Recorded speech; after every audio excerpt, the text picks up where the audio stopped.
Hello everyone and welcome back to the channel. In today's video I'm going to be talking you through how I modified my Mark 5 GTI headlights.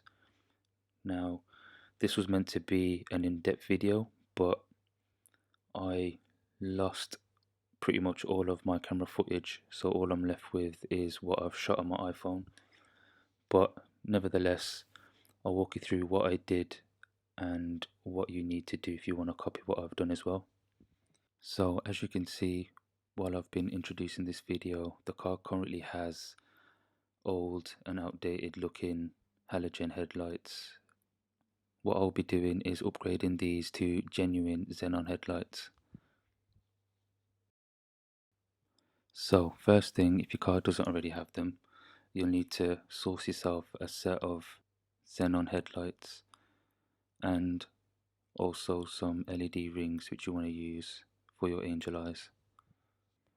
Next, what I've done is disassemble the headlights, taken them apart, and now I will be spraying them matte black. Now I would recommend using masking tape, not this packaging tape that I've used here, because it was a pain to get off.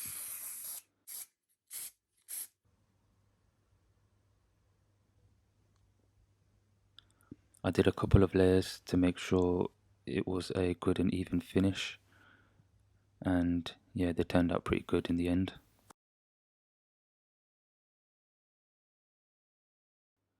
Next, I decided to use some red reflective pinstriping tape to make the headlights pop and stand out a little. This is what they look like once I put everything back together and fitted the LED rings. I think they turned out pretty good. I then wired up the LED rings to the side lights.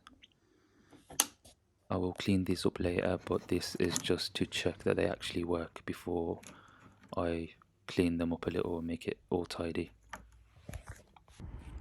I plugged them into the car and what a great result, they actually worked, which I was super excited about, and they look pretty crazy. I took the bumper off to fit them, and then I tested all the lights and bulbs were working before I put everything back together again. Now cue the B-Tech B-roll.